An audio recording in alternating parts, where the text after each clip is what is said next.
Alright, guys. Well, Harstem dropped a proposed balanced set of changes just the other day. I would have talked about this earlier, but my computer's been broken. I'm on my backup computer right now with a crappy webcam plugged in.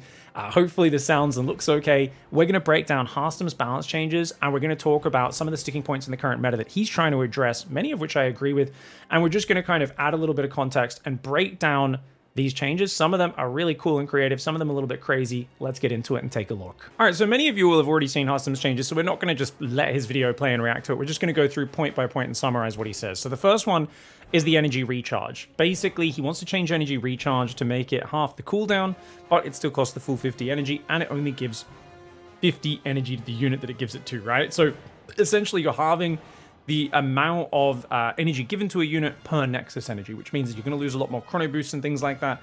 You're also going to have to cast it more frequently rather than just using it once a minute, but it does give the increased advantage of more flexibility. Hey, you get dropped, you energy refill a High Templar, storm the Marines, make them pick up and fly away.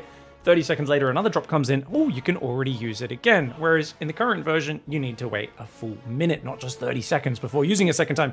So there is an advantage to this, but overall, obviously, dumping extra chronos into it does make a big cost. And if you think it doesn't really make a big cost, who cares? One extra chrono. It does. A lot of top players already aren't using this entry opening. They just don't. They're like, no, I'd rather just chrono my blink one more time. I'd rather chrono out an extra Adept or Stalker early game.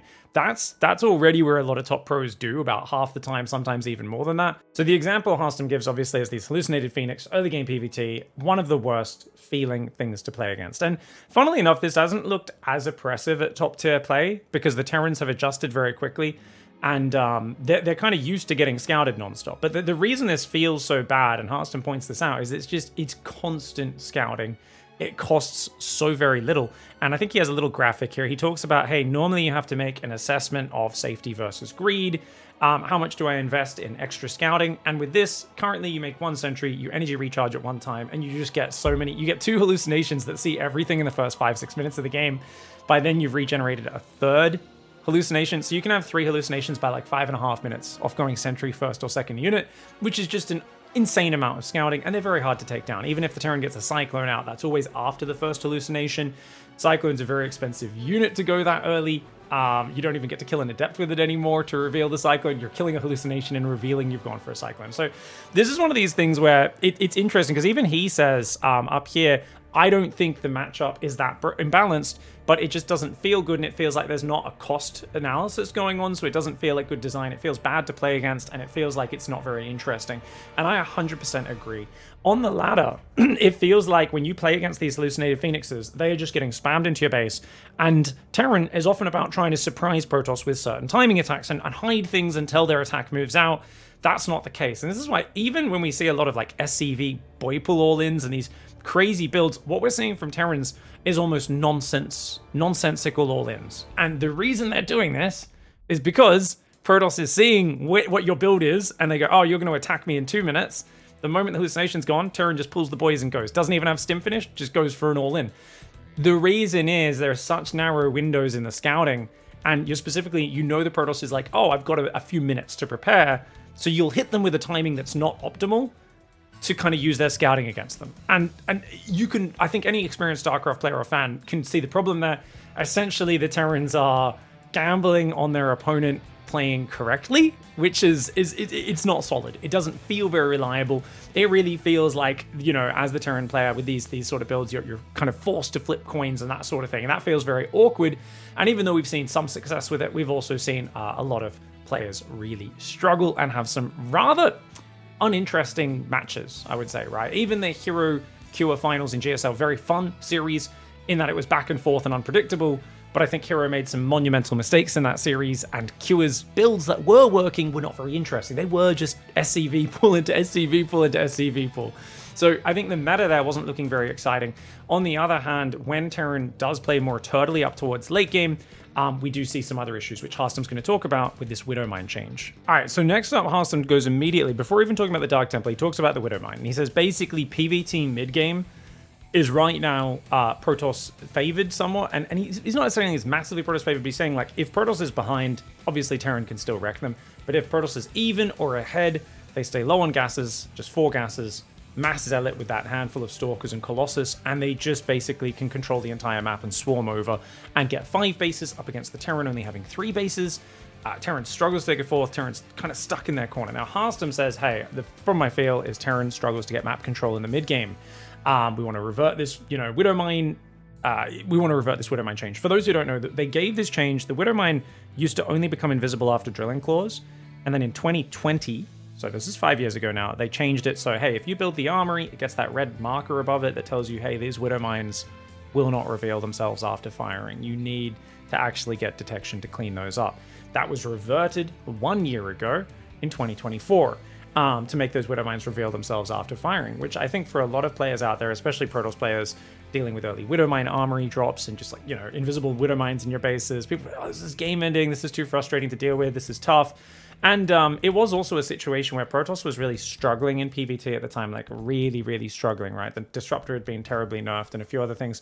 So you would see pro games often where the pro wouldn't be able to skip Colossus production to build observers, and the observer would die to like a Widowmine splash or getting scanned, and they'd just be like, they can't even clear the Widowmine, so they just couldn't move out of their base. When they did, they're constantly trying to like basically move a Stalker over the Widowmine, hold position it, attack it with their own Colossus with splash damage.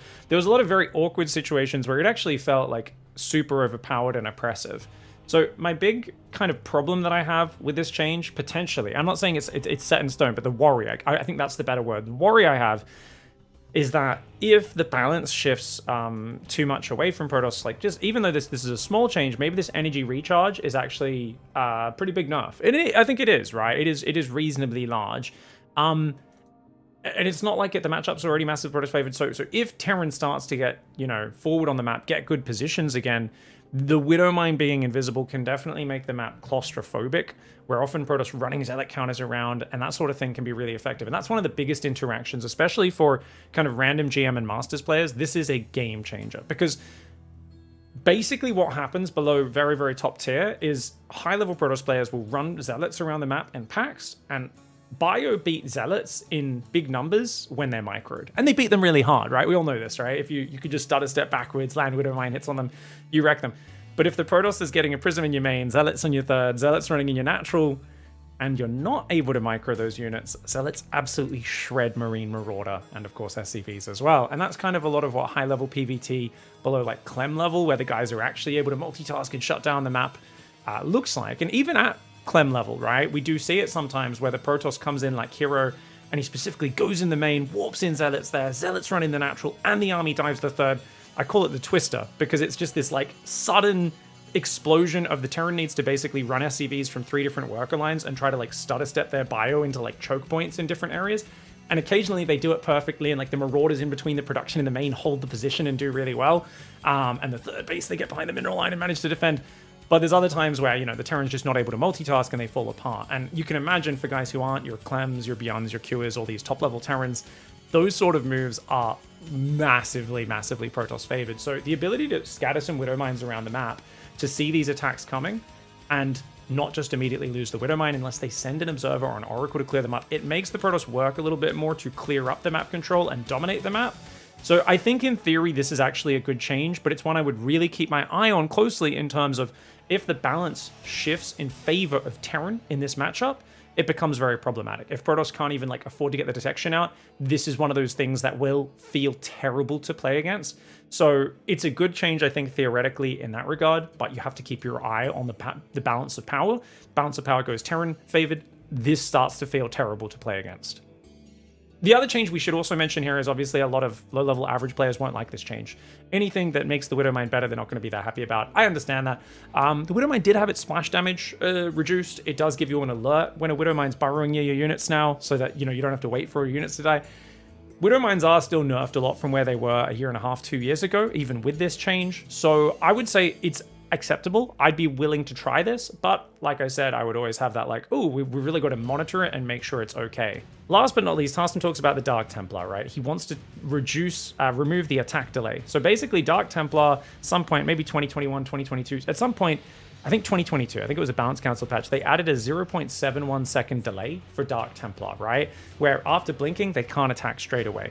And this made it a bit like, because it's just one of those things where they would blink on a planetary and just delete it. And it was just like this little moment where, especially if DTs blink on your army when you're not watching, you have like, you know, almost 1 second extra, 0.7 seconds to react to that and try to do something.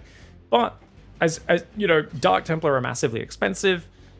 Do we really need to have this nerf on these DTs, especially if the other two changes, when we look at PvT specifically, are nerfing PvT power level for Protoss, right? Remember, battery overcharge has been removed. So I personally had been working on my own list of changes. Rather than this sort of stuff, I was actually going to nerf energy recharge harder. I was going to do this change, as I had on my own like little list here, where I was not going to have the 30-second cooldown. It was going to be down to 50 energy, but it still had a minute cooldown, bigger nerf. But what I added on my list is I reverted all the disruptor nerfs. I made the disruptor back to 3 supply for late game, and I made it so it one-shots Marauders, Roaches, Ravagers again. Basically, you know, really buffing the disruptor again. But that fits into a whole different style of balancing StarCraft, which I think a lot of the pros aren't super behind. I think the community might be behind, and I'll talk about that at the end of the video. So we'll come back to that. We'll talk about my own kind of very different, because I have like this set of changes with a few changes, but I also have like a crazy patch that I want to talk about with you guys and get your feedback on. Next up, we've got the Zerg changes, guys. These are actually really creative and cool. One is basically bring back Overlord drops on hatchery tech. You need to build an Evo chamber to be able to unlock drop tech, but it opens up the ability for Zerg to do some really nasty cheeses, some really cool scouts, and get in the bases and just create some disruption. Now, one of the things you got to keep an eye on with this, obviously, some people have pointed out, hey, we've already made it without battery overcharge, that Protoss has to rely on going Oracle every game against Zerg, and this is really reduced opening variety. This is one of my big concerns with the last patch as well, with energy recharge coming in, battery overcharge being removed. I was like, well, good luck defending a dedicated Zerg all in with a Twilight Council opening now. Like, you really better hide if you're opening Twilight Council. You know, it's going to be hard to defend. And if you've got Dropper Lords coming in as well, that's going to be especially tough if you haven't opened Stargate. So one kind of overarching concern that I have for PvZ is that we end up with Oracle opening every single game on the Protoss side. That being said, there's been a pattern of Oracle opening being rather dominant over the past 5 years anyway. So I'm not sure if it's the end of the world, right? It's just one of those things that big picture, you kind of got to go, it kind of sucks the less opening variety that there is. On the other hand, though, getting those drops, giving Zerg the ability to send 8lings in a scout, opening up some more aggressive, cheesy, and just funky harassment options, like just being able to like drop 3 roaches in the main and like run in and like kill 6 probes, and then like it gets cleaned up. Like there's just, especially in like messy games, and if you're a more wild or aggressive Zerg, I just think it gives you a lot of very fun creative plays. So in terms of the rule of cool, this one wins out. I'm sure a lot of Protoss players especially, but maybe even some Terrans will be like, no, it's broken, it's unfair. Technically, you don't need a lair to do like the queen drop all-ins now either, because you can make Overlord speed on hatchery tech. So you can make Overlord speed and build an Evo chamber. It's still not a super duper fast attack, but it's faster than having to wait for the lair. So there are some more aggressive options. Obviously, you'd have to keep your eyes on, does this make all-ins too strong? All right, so next up, Harstem talks about basically how almost all of the games are 8 racks right now at pro level. The TVZ meta is like Terrans are mostly 8 racksing. Yes, there's some mech games right now and a few other things, but he said like 40 to 50% of games are just Terran doing an 8 racks. Oliveira showed us a year ago how powerful it is, and it's gotten especially good since that 5 hit point change on Banelings. Basically, ever since like, I don't know, 2017, 2016, something like that, they added 5 hit points on the Baneling once you get centrifugal hooks. That's Baneling speed. They removed that about a year or two ago, and now it's just led to the situation where Banelings are becoming less and less used. Now, to be fair, I think Baneling's one of the less interesting units in StarCraft 2. I think the other styles are way more interesting. I think it feels kind of bad to play against the Zerg just like roly-poling mass Baneling at you. On the other hand, that's StarCraft 2, baby. It is one of the most iconic units. It is a big part of Zerg play. And I don't think we have the resources to necessarily like change the heart of StarCraft 2's design. As a bunch of community members pushing it over to the Balance Council, the what do you call them, the Blizzard Classic Games department, and be like, oh, you change this and change the whole way the game works. It's hard to make that actually work out. So I think reverting it to make Banelings a little stronger is key. I had a lot of people say, yeah, this is huge because tanks will no longer one-shot Banelings with splash damage. Now, of course, what you have to realize with the tank is that's not the case. It will make a difference against siege tanks. These are, of course, the current Baneling, where you can see, oh, okay, a lot of these guys are going to go down to the splash. But what you have to realize, that it doesn't change if they have 5 more hit points. So, if you guys take a look at the Wikipedia page, basically the way the damage works is within 0.4687, so within the smallest ring of damage, right around where they hit, everything takes full damage. And that can hit multiple targets. It's not just one unit that takes full damage. So clumped up Lings, Banes, Roaches, well, often a whole bunch of them will all take the full damage, which is 40 if they're a non-armored unit, or 70 damage if they are an armored unit. And then you can see between 4.687 and 7.82 space, so the next ring of vision a little bit further out, units take 50% of the damage, and units between 7.812 and 1.25 matrices from the target take a quarter of the damage, 25%. So you can imagine, if we're talking about against Lings and Banes, it's doing 40 damage to the center units. That is always going to one-shot Banelings in the center radius. So the Banelings clumped up in the middle will always go down to that shot, whether they're 30 hit points without the change or 35 with the +5 hit points. It makes no difference. The difference is obviously going to matter once you're going to, the other rings. Okay, do you want to be left, if you get hit by the second ring of Splash, do you want to be left with 20 hit points, or do you want to be left with, 15 hit points or 10 hit points, right? That's a pretty big change. Likewise, if you get hit by 3 of the very outer ring, the 25% ring, you're taking 10 damage. You can tank 3 of those shots and then still have 5 hit points left with the 5 hit point change. Now, obviously, that's not quite right, because remember, Zerg regen will happen almost instantly. When a unit takes damage, it instantly regenerates a fraction of its hit points, so it won't actually be dying if it takes that amount of damage. It'll round upwards because it's above, say, 30. So even with the old Baneling, if it takes like a 25% shot, gets it down to 20, it's actually on 21 life, not 20. So does this matter, 5 hit points? Well, yeah, I mean, it still matters, because when you've got overlapping secondary ranges of Splash, whether it be the 20 damage shot, the 10 damage shot, or Marines doing 6 damage a shot, having 5 hit points does change the kill point, especially when it comes to Marines. So this is most impactful against the Marines, focusing them. If it was just Siege Tanks shooting them in isolation, it wouldn't matter so much, but when you've got Marines and Marauders shooting them as well, it will stack up and make a difference. Zerg players are struggling mightily to deal with this. Now, I don't mind when a race does an all-in and it works, but it feels right now, Terrans before the game could tell a Zerg player, hey, I'm going to 8-rack you, I'm going to hit at this exact timing with this amount of units, good luck. Even then it becomes kind of impossible for the Zerg to hard counter it. It's still an extremely hard build to hold, and I don't think that is how all-ins should be. And in general, we see a lot of these mid-game pushes.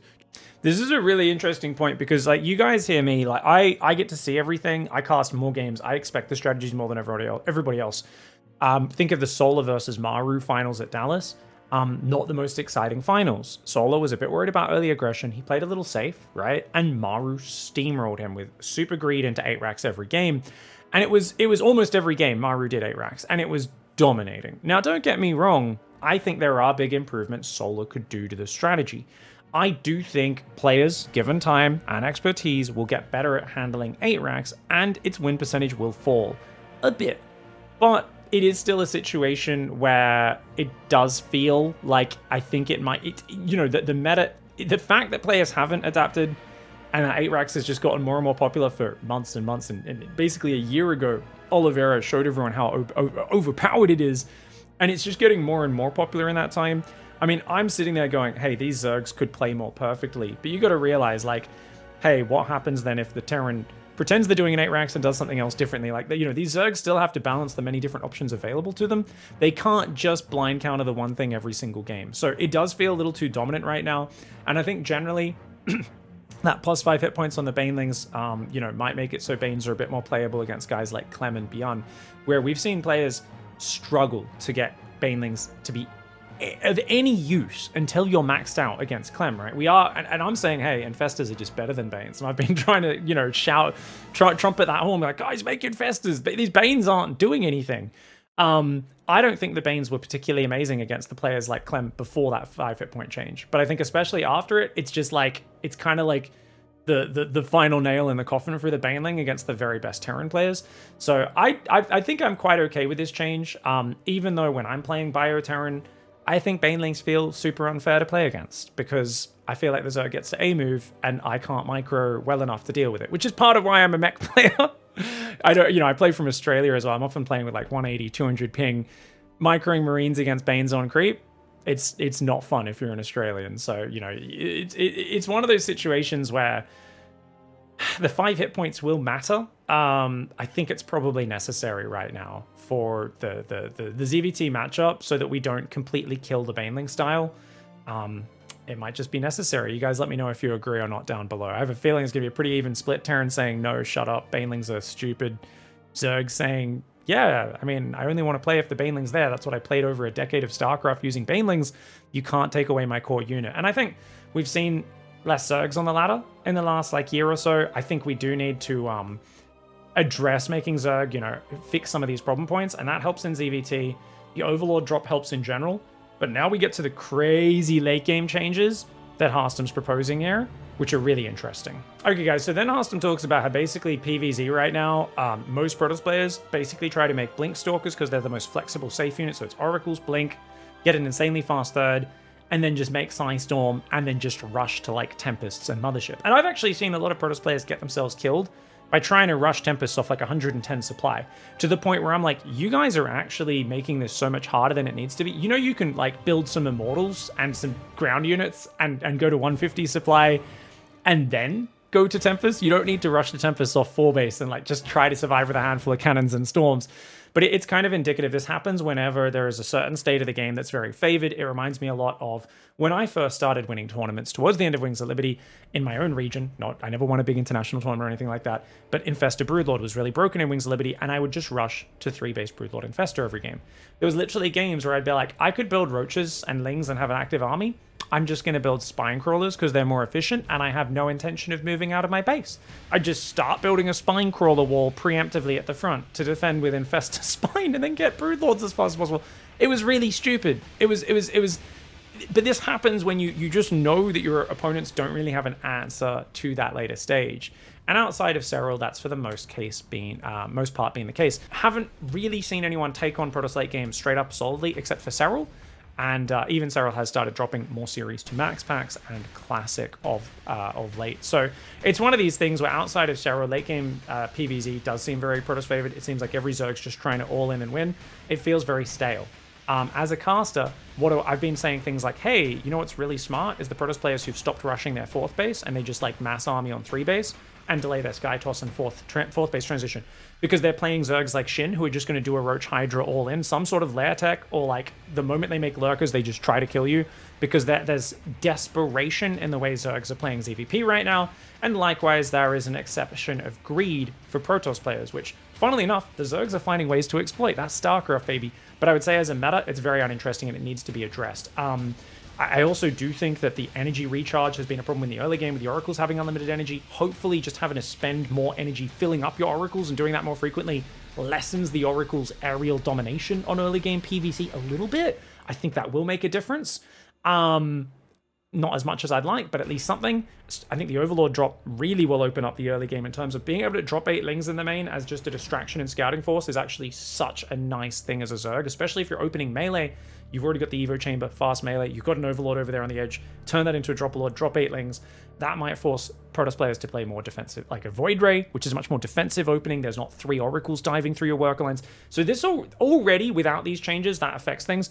But now he's saying, we want to make Microbial Shroud negate 50% of spell damage. And this is really cool, because if you think about that, Hydras will be able to tank 2 entire Storms, because it's going to go from 80 damage down to 40. If you're in Microbial Shroud, you could tank 6 seconds of Storm. Hydras just stand there fighting, which is crazy. On the other hand, Protoss doesn't need to stand there and fight. Protoss can just reposition and stuff.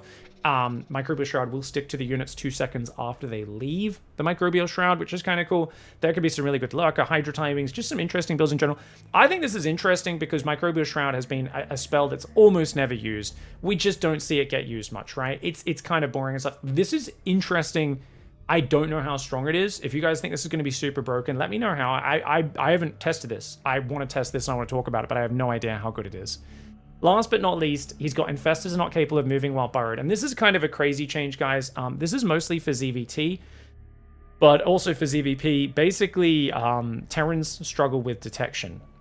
So one of the big problems that we run into is Terran can't see where the infestors are. Once burrowed infestors come out, anytime you're moving around the map, there could just be a guy pop up behind you, fungal your army, and absolutely ruins you. And it really encourages Terrans to just turtle up and build 8, 9, 10 orbitals, have unlimited scans, and to basically build this, like, you know, super turtley style and never move out of their base.